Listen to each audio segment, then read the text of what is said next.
Welcome back. आज का हमारा न्यूमेरिकल रहेगा force on a current carrying conductor के ऊपर। Let me read out the statement.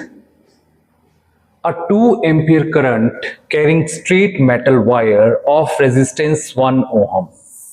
हमें रेजिस्टेंस दी हुई है वायर की 1 ohm, resistivity 2 into 10⁻⁻6 ohm metre, area of cross section 10 mm square, millimeter का square, and mass 500 gram is suspended horizontally in mid-air by applying a uniform magnetic field B.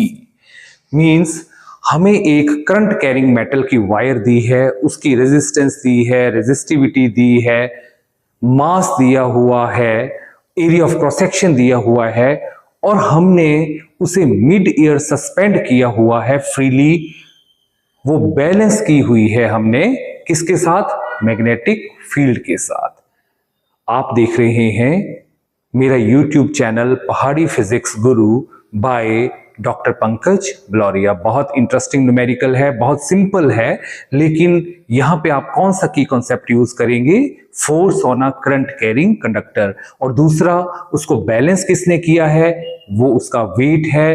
कैसे दोनों forces एक दूसरे को बैलेंस करती हैं उसको हम देखते हैं। ये जेईई मेन 2024 में न्यूमेरिकल आया हुआ है। Let us solve it. सबसे पहले हम न्यूमेरिकल करें तो हमें क्या करना है? जो गिवन वैल्यूज हैं उनको लिखना होता है और खास ध्यान देना होता है हमें उस सिस्टम ऑफ यूनिट्स के ऊपर कि वो जो वैल्यूज हम लिख रहे हैं वो सारे के सारे एक सेम सिस्टम ऑफ यूनिट्स में हो। अगर एसआई है तो हम एसआई सिस्टम लें, अगर सीजीएस है तो हम सीजीएस सिस्टम ऑफ यूनिट्स लें। तो जो हमें गिवन है उसको हम लिखते हैं। करंट हमें दिया है 2 एम्पियर, रेजिस्टेंस दी है 1 ओहम, रेजिस्टिविटी दी है 2 into 10⁻⁻6 ohm metre, area of cross section दिया है 10 मिलीमीटर का स्क्वायर। अब ये जो क्वांटिटी है इसको हमें एसआई सिस्टम में कन्वर्ट करना पड़ेगा। तो मिली की जो वैल्यू होती है 10⁻⁻3, लेकिन जब हम उसका स्क्वायर करेंगे, बिकॉज ये एरिया है तो उसकी जो होगा हमें स्क्वायर करना पड़ेगा। तो 10⁻³ का स्क्वायर आएगा 10⁻⁻6। तो आपका जो एरिया बनेगा in SI system that is 10 into 10⁻⁻6 metre का स्क्वायर। बाकी इसका मास दिया हुआ है 500 ग्राम, ये फिर हमें सीजीएस सिस्टम में है। इसको जब हम एसआई सिस्टम में कन्वर्ट करेंगे तो 500 gram means half KG, means 0.5 KG. तो हमने ये सिस्टम ऑफ यूनिट्स को अपना देख लिया, जो हमें चाहिए हमने उसके सिस्टम के अकॉर्डिंग उनको सेट कर दिया।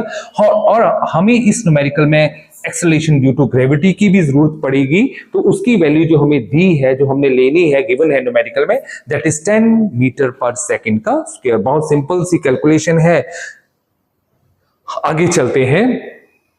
हमें पता है जब भी किसी करंट कैरिंग कंडक्टर को हम मैग्नेटिक फील्ड के बीच में रखते हैं तो उसके ऊपर फोर्स लगती है।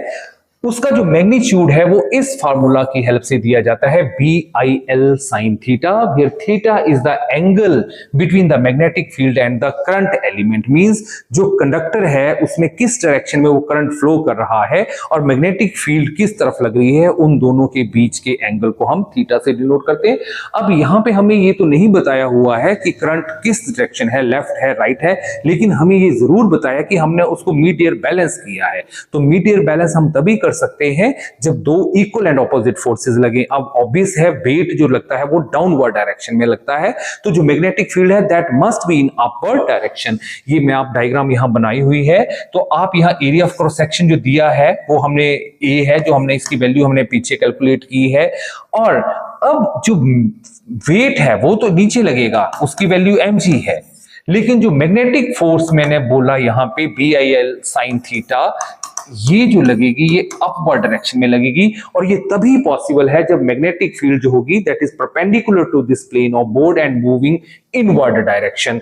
अगर मैं राइट हैंड पाम रूल लूं तो मैं अगर राइट हैंड का थंब जो है that will be in the direction of current, और मैग्नेटिक फील्ड जो होती है वो फिंगर्स के साथ बताई जाती है, और वो मेरी फिंगर जो है बोर्ड के अंदर जा रही है और मेरा पाम किस तरफ है, ऊपर की तरफ है। तो ये जो मैग्नेटिक फील्ड होगी ये ऊपर की तरफ लगेगी, this is called magnetic field. बस इतना सा कॉन्सेप्ट आपको समझना है कि कैसे ये जो मिड एयर है, ये जो वायर है, ये बैलेंस हो रही है। तो बाकी जो कैलकुलेशन है यहाँ पे आप मैग्नेटिक फील्ड को मैंने क्रॉस से बताया है क्योंकि it is perpendicular to this plane of board and moving inward, और जो करंट है आइडियल उन दोनों के बीच का एंगल जो होगा वो 90 डिग्री होगा। sin 90 की वैल्यू हम पुट कर देंगे, दैट इज इक्वल्स टू 1। तो आपका जो मैग्नेटिक फोर्स बनेगा that is simple product of magnetic field, current and length, and that is in upward direction जो मैं इस एरो के साथ बताया हुआ है। अब वेट जो होता है वो डाउनवर्ड होता है, और तो दोनों फोर्सेस जब बैलेंस होंगी means BIL equals to mg, तभी हमारी जो ये वायर है, करंट कैरिंग कंडक्टर है, ये मिड एयर क्या कर सकता है, बैलेंस कर सकता है। तो यहां पे जो हमें गिवन वैल्यूज थी उसमें आपको L नहीं दिया था।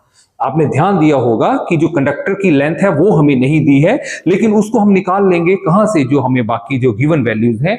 तो L को निकालने के लिए हम फार्मूला लगाएंगे, relation between resistance and resistivity. ये फार्मूला होता है R equals to rho L upon A। तो L जो आएगा that is R into A upon rho. Resistance 1 ohm है, एरिया जो है 10 इंटू 10⁻⁻6 है, और जो रेजिस्टिविटी की वैल्यू है 2 इंटू 10⁻�6 है। बड़ी सिंपल सी कैलकुलेशन है, चीजें कट जाएंगी तो आपको जो लेंथ मिलेगी दैट इज 5 मीटर। अब इस वैल्यू को हम पुट कर देते हैं कहां पे, जहां पे हमने ये पिछली इक्वेशंस ली है बैलेंस। तो अगर मैं इस इक्वेशन से देखूं तो जो हमारी मैग्नेटिक फील्ड आ जाएगी that is mg upon IL।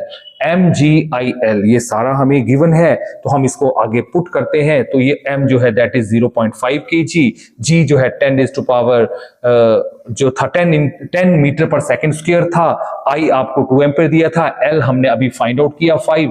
तो जब आप इसको कैलकुलेशन करोगे तो आपका आंसर जो आएगा दैट इज 0.5 टेस्ला।